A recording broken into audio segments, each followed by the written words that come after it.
கர்த்தருடைய பிள்ளைகளே, ஸோ அவர் நமக்கு போதிச்சு நம்ம காரியத்தை நம்மவே செய்கிற அளவுக்கு ஞானத்தை ஆண்டவர் நமக்கு தரணும்னா, நம்பர் 1 ஃபஸ்ட்டு காலைதோறும் அவருடைய கிருபை புதிதாக இருக்கிறது. நீங்கள் இந்த சீக்கிரட்டை மறக்கவே கூடாது. தெரியலையா, நீங்கள் தோற்று போறீங்களா, விழுந்து போறீங்களா, என்ன பண்றதுன்னு தெரியலையா, ஒன்றும் இல்லை, அதிகாலையில் முழங்கால் படிடுங்க. யாருமே விழிக்கிறதுக்கு முன்னாடி விழிச்சிருங்க. போய் உட்காந்து ஏசப்பாட்ட கேளுங்க, ஆண்டவரே நீர் ஒரு கிருபை தாருன்னு கேளுங்க. நிச்சயமா சொல்றேன், அதுல கர்த்தர் உங்களை தேறினவர்களாய் நிற்க வைக்கிறதுக்கு கர்த்தர் வல்லவராக இருக்கிறார். ஆமென் சொல்லுங்கள். நான் ஒரு சாட்சியை உங்களுக்கு சொல்றேன். எனக்கு வந்த அந்த பேனிக் டிசார்டர் அப்படின்னா அந்த மன அழுத்தம், இந்த வியாதியை சரி பண்ணுவதற்கு மருந்து மாத்திரையினால சரி பண்ணவே முடியல. அது அடிக்ஷன். அந்த மருந்து மாத்திரைன்றது சாகிற வரைக்கும் எடுக்கக்கூடியது. சுகர் மாதிரி, பிபி மாதிரி அந்த மாதிரி எடுக்கக்கூடியதுன்னு வைங்களேன். எனக்கு இந்த அழுத்தம் வரும்போது போட்டுக்குங்க, இல்லைன்னா சும்மா இருங்க அப்படின்ற மாதிரி.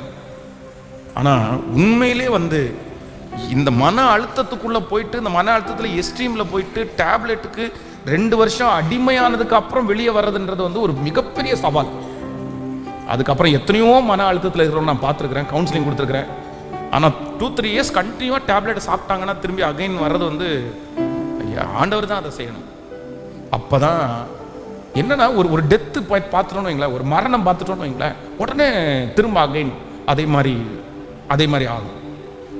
ஏதோ ஒரு தோல்வியை பார்த்துட்டோன்னு வைங்களேன், உடனே அதே மாதிரி மன அழுத்தம் வந்துடும்.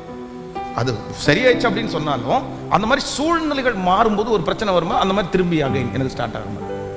அப்போ ஆண்டவரே இது இப்படிதான் இருக்குமா, சரி நீர் எனக்கு கொடுக்கப்பட்டிருக்கிற முள்ளா, என்ன குத்தாதபடி அது முள்ளா அப்படின்னு மாதிரிலாம் ஜெபம் பண்ணும்போது, எனக்கு இது பிடிக்கல, எனக்கு இது வேண்டாம், வேற எது வேணாலும் அனுமதிங்க, ஆனால் இது வேண்டாம், எனக்கு சுத்தமாக பிடிக்கல அப்படின்னு சொல்லும்போது, அப்புறம் என்ன அப்படின்னா கர்த்தரே இந்த வியாதி எங்க இருந்து எப்படி வருது, நீ இதை எப்படி மேற்கொள்ளலாம், இது ஒருவேளை உன்னை இப்படி கொண்டு போச்சுன்னா நீ எப்படி அதை ரிட்டர்ன் பண்ணலான்னு சொல்லி யாருமே சொல்லி கொடுக்கல, யாருமே கற்றுக் கொடுக்கல.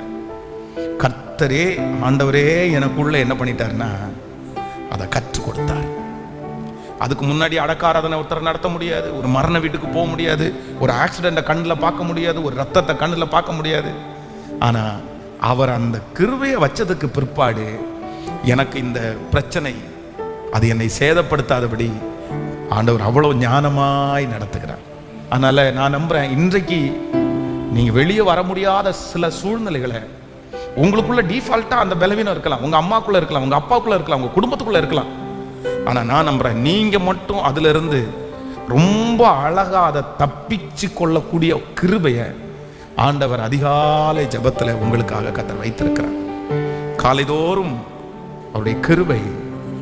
நம்பர் 2, ரெண்டாவது, ஆண்டவர் உங்களுக்கு சொல்லி தரணும், அவரே உங்களை நடத்தணும் அப்படின்னு நீங்கள் நினைச்சா, நீங்கள் அறிந்து கொள்ள வேண்டிய 2வது சத்தியம் என்ன அப்படின்னு சொன்னால், அவர் உங்களை விசாரிக்கிறவர் ஆனபடினால் உங்கள் கவலைகளை எல்லாம், அப்படின்னா எதை எடுத்தாலும் ஆண்டவரிடத்துல நியூஸ் சொல்லுகிற ஒரு கிருபை உங்களுக்குள்ள இருந்தா போதும். எதை எடுத்தாலும் ஆண்டவரிடத்துல சொல்லணும்.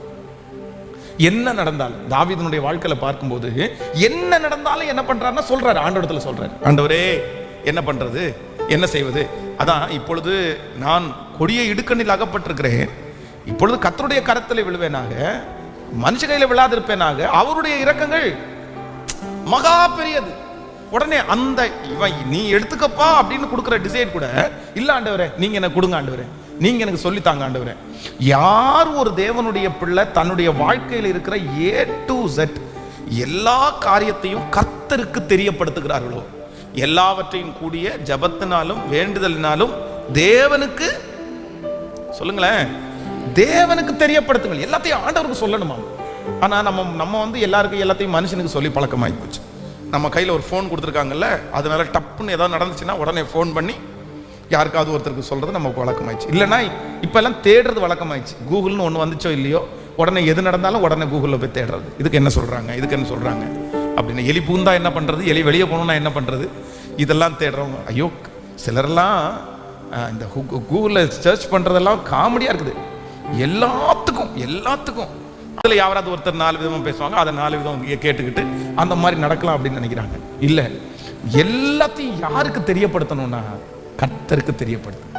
நான் இன்னைக்கு வெளியில கிளம்பி போறேன் ஆண்டவரே, கர்த்தருக்கு தெரியப்படுத்துங்க. இந்த படிப்பை இன்னைக்கு ஸ்டார்ட் பண்ண போறேன் ஆண்டவரே, கர்த்தருக்கு தெரியப்படுத்துங்க. ஆண்டவரே இன்னைக்கு நான் சமையல் வேலையை ஆரம்பிக்க போறேன் ஆண்டவரே, கர்த்தருக்கு தெரியப்படுத்துங்க. எல்லாத்தையும் ஆண்டவருக்கு தெரியப்படுத்தி இப்போ நான் எப்படி பண்ணணும், என்ன செய்யணும்னு தெரியல, நீங்க என்ன கைட் பண்ணுங்க ஆண்டவரேன்னு சொல்லுங்க. நான் நம்புறேன் உங்களை அறியாமலே ஆண்டவர் உங்களை வழி நடத்துகிறதை நிச்சயமாய் நீங்கள் காண்பீர்கள், நீங்கள் பார்ப்பீர்கள். அதுல உங்களுக்கு ஒரு நாலேஜ் கூட இல்லாவிட்டாலும் கர்த்தர் உங்களுக்கு சகலவற்றையும் சொல்லிக் கொடுக்கிறதுக்கு கர்த்தர் வல்லவராக இருக்கு. அப்ப நம்பர் 1, முதலாவதாக நமக்கு ஆண்டவர் கற்றுக் கொடுக்கணும்னா அதிகாலையில் என்னை தேடுகிறவன் பெற்றுக்கொள்வான்.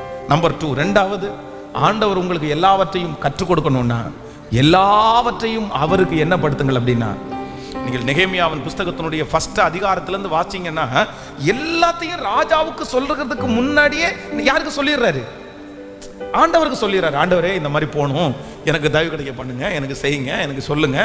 கர்த்தர் பார்த்தீங்கன்னா அவ்வளவு அழகாய் நேர்த்தியாய் அவருக்கு கர்த்தர் சொல்லி கொடுக்கறதுக்கு வல்லவராக இருக்கிறார். ஆமேன் சொல்லுங்கள். பார்க்க நம்ம எல்லாரும் இப்படி எழுப்பி நிற்க போறோம். எல்லாரும் எழுப்பி நின்று கர்த்தர் சமூகத்தில் அவர் செய்ய நினைத்தது ஒன்றும் தடைபடவே தடைபடாது. நான் உனக்கு போதித்து நீ நடக்க வேண்டிய வழியை எல்லாரும் நான் ஒரு 15 நிமிஷம் இந்த செய்திக்கு இடையில உங்களுக்கு ஜெபிக்க போறேன். ஆண்டவர் உங்களை ரொம்ப அழகான ஞானம் உள்ளவர்களாய் கர்த்தர் மாற்ற போறார், புத்தி உள்ளவங்களா கர்த்தர் மாற்ற போறார். ஹல்லேலூயா. கவனிங்க, ஒரு நிமிஷம் கவனிங்க. நான் இத்தனை நாள் வரைக்கும் கவனிச்சுங்க ஆண்டவருடைய பிள்ளைகளே, என்னுடைய வாழ்க்கையில இத்தனை நாள் வரைக்கும் எங்களுடைய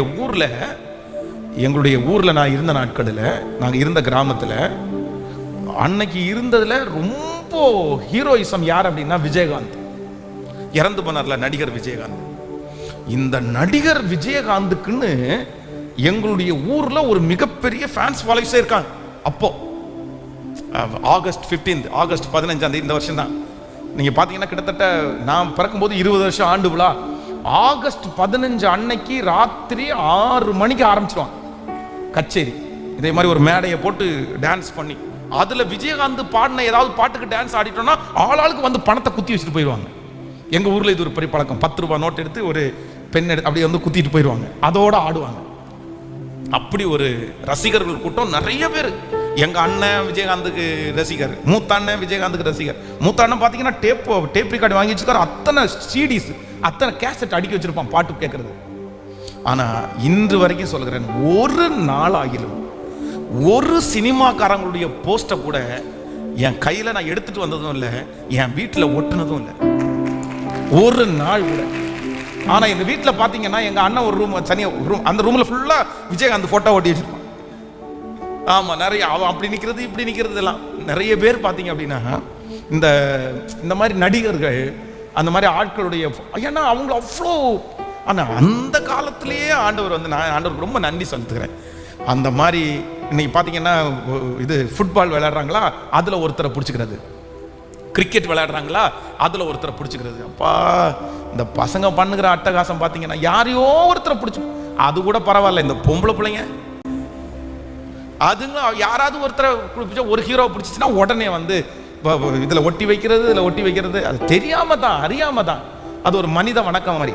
என்னை பொறுத்த வரைக்கும் யாருடைய அப்படின்னா இறந்து போனவங்களுடைய போட்டோஸை கூட நம்முடைய வீட்டில் வைக்காம இருக்கிறது நல்லது. ஆமேனே வர மாட்டேங்குது. நம்ம அப்ப நடிகர்களுடைய போட்டோஸ் எல்லாத்தையும் நம்ம வீட்டுக்குள்ள ஒட்டி வைக்க வேண்டிய அவசியம் சொல்லுங்க இல்ல. நமக்கு அப்படி கிடையாது. நமக்கு யார் அப்படின்னா நமக்கு முன்பாக இருக்கிறவர் கர்த்தர் ஒருவர் மட்டும்தான். நான் அவருக்கு மட்டும்தான் ஃபாலோவர். ஆமேன். கிறிஸ்து இயேசுவை கவனித்து பாருங்கள், அவர் தான் நமக்கு எல்லாமே. அப்போ இந்த அத்தனை பேரும் ஊர்ல அத்தனை பசங்களும் அதை ஃபாலோ பண்ணும்போது நான் 1 ரூபாய் அதுக்காக செலவு பண்ணதில்லை, நான் ஒரு காரியத்தையும் பண்ணதில்லை. அப்போ என்னன்னா அது தப்பு என்கிறத அந்த வயசுலயே எனக்குள்ள கர்த்தர் வச்சிருக்கிறதுக்கு எவ்வளவு நல்லவர் கர்த்தர், எவ்வளவு நல்லவர் கர்த்தர். இந்த ஞானம் யாரால வந்துச்சுன்னா நான் நினைக்கிறேன் அது கர்த்தராலே ஆயிற்று, அது கர்த்தராலே ஆயிற்று. அப்போ நான் நம்புறேன் கர்த்தர் உங்களுக்கு தரப்போறாரு. நமக்கு மட்டுமல்ல, நம்முடைய பிள்ளைகளுக்கும் தரப்போகிறார். இப்ப நீங்க என்ன ஜெபிக்கணும்னா, நான் நிறைய பேருக்கு ஆலோசனை சொல்லணும், ஆனா எனக்கு சொல்லுங்க சத்தமா, கையை உயர்த்தி சொல்லுங்க, எனக்கு நீங்க என்னோட பேசுறத நான் உணரணும். எந்த சூழ்நிலை வந்தாலும், எந்த பிரச்சனை வந்தாலும், இதை எப்படி மேற்கொள்ளணும், இதை எப்படி தாண்டணும்னு எனக்குள்ள ஒரு ஆவியானுடைய வலிமை இப்ப கடந்து வரணும் ஆண்டவரே. சொல்லுங்க சொல்லுங்க. எஸ், ஹalleluya ஹalleluya. கேட்கிற எவனும் பெற்றுக்கொள்கிறான் என்று வேதம் சொல்கிறது. கேளுங்க, கைகளை உயர்த்தி கேளுங்க. அப்பா, ஏசப்பா ஏசப்பா ஏசப்பா. சாலோமனுக்கு அவ்வளவு பெரிய ஞானத்தை கொடுத்தீங்களே ஏசப்பா. தாவீதுக்கு அவ்வளவு பெரிய ஞானத்தை கொடுத்தீங்களே ஏசப்பா. சாத்ராக், மேஷாக், ஆபேத்நேகோவுக்கு அப்படிப்பட்ட ஒரு ஞானத்தை கொடுத்தீங்களே அப்பா. தானியேலுக்கு அங்கே அந்நிய நாட்டிலே அவன் காரியம் ஜெயமா இருந்துச்சுன்னு பைபிள் சொல்லுதே அப்பா. ஸ்தோத்திரம் ஸ்தோத்திரம் ஸ்தோத்திரம் ஸ்தோத்திரம். எனக்கு, உமது அடியானாகிய எனக்கு, என் பிள்ளைகளுக்கு, என் குடும்பத்திற்கு உங்க ஞானத்தை நான் உனக்கு போதித்து நீ நடக்க வேண்டிய வழியை உனக்கு நான் காட்டுவேன், உன்மேல் என் கண்ணை வைத்து உனக்கு ஆலோசனை சொல்லுவேன் என்று சொன்ன அந்த வார்த்தை என் தலையின் மேல், என் சன்னதியின் மேல் ஆம் என்றும் ஆமேன் என்றும் அப்படியே அப்படியே அப்படியே.